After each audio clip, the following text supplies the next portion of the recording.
Bonjour, je m'appelle Jérôme Ravenet et je vous partage sur ce fil de podcast la synthèse de cours donnés dans différents instituts depuis 2004 autour des théories et des pratiques médicales issues des traditions anciennes d'Orient et d'Occident.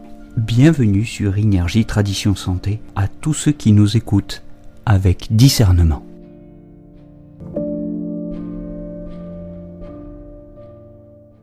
Cette fiche de révision est consacrée au E25, le point numéro 25 du méridien de l'estomac, en chinois Tianshu, le pivot céleste, le pivot du ciel.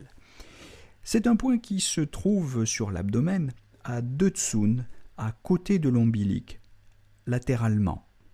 L'ombilic, Shen Xue, c'est le 8 Zhenmai, et bien de part et d'autre, à deux tsun à l'extérieur, se trouvent les deux points E25. Ce point, c'est le point mou, MU, mou collecteur, du gros intestin. Donc un grand point pour la dispersion des plénitudes sur le gros intestin. C'est ce qu'il faut impérativement retenir et c'est la seule chose, au fond, qui nous intéresse en ce qui le concerne. Alors on peut éventuellement l'utiliser à la marge pour des problèmes de vide, notamment des vides de qi et de sang, mais quand ces problèmes de vide de qi et de sang sont consécutifs à une plénitude qui obstrue le fonctionnement de la rate estomac.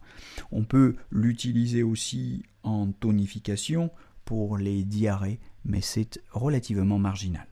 Voilà, pour le définir par ses fonctions essentielles, ce 25 estomac consiste essentiellement à désobstruer et à drainer les intestins. Essentiellement donc, comme je le disais, 90%, 99% des cas, c'est en dispersion. Il sert à traiter les désordres des intestins, spécialement donc en plénitude.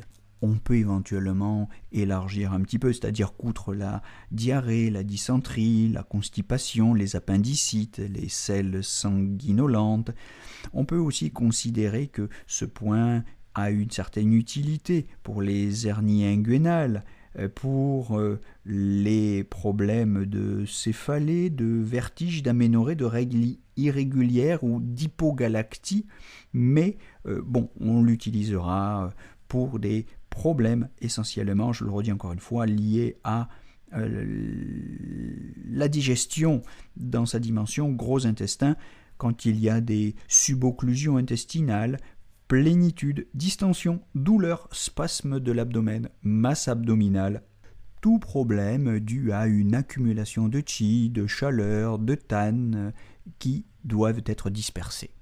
Parce que c'est un grand point qui va évacuer les stagnations, qui va clarifier la chaleur, spécialement si on l'associe à des points qui ont aussi cet effet. Je pense aux 11 gros intestins, évidemment. C'est un point qui va débloquer les selles, qui va tiédir et désobstruer les voies intestinales, spécialement si l'obstruction est causée par le froid. Et à ce moment-là, on accentuera son effet par des moxa, évidemment, qui permettront de tiédir et de disperser les accumulations et les stagnations dues au froid. Redisons au passage que le 36 estomac est le point maître de la région abdominale.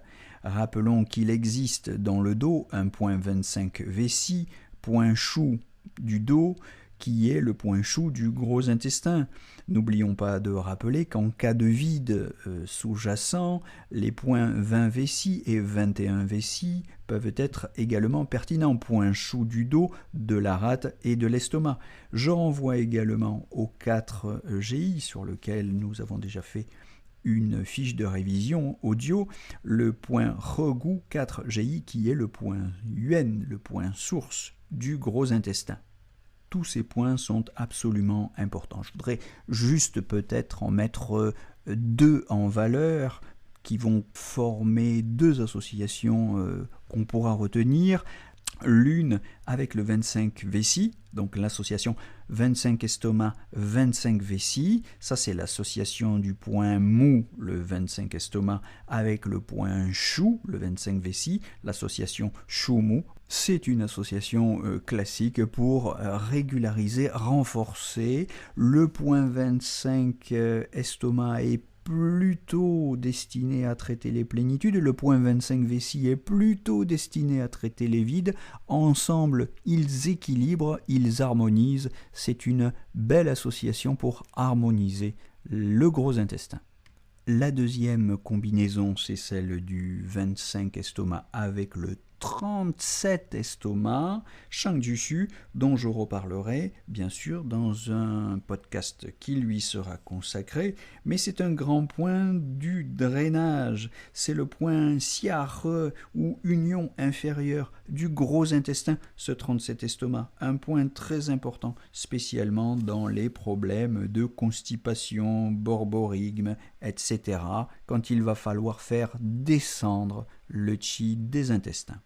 Grand point de la dispersion qui régularise, fait circuler le qi qui est souvent associé, on pourrait lui ajouter le 12 Zhenmai qui ensemble forment une espèce de combinaison équivalente à Da Chen Chi Tang, à la grande décoction pour régulariser le qi, c'est-à-dire à une formule purgative. Voilà, donc je résume, c'est l'association 37 estomac et 25 estomac, à laquelle on peut rajouter le 12 Zhenmai. Voilà notre grande combinaison purgative du jour. Bon, pour la localisation, vous aurez évidemment recours à des supports vidéo. Ici, on n'est que sur un support audio, c'est évidemment moins commode, mais pour ce qui concerne tout de même la définition du point, ses fonctions essentielles, ses orientations thérapeutiques, ses indications et ses combinaisons majeures, j'espère que cette petite fiche de révision audio vous aura été utile. C'est son objectif et en tout cas, je vous souhaite une belle journée. Je vous donne rendez-vous très bientôt pour la suite de ces monographies des points d'acupuncture. Belle journée à tous!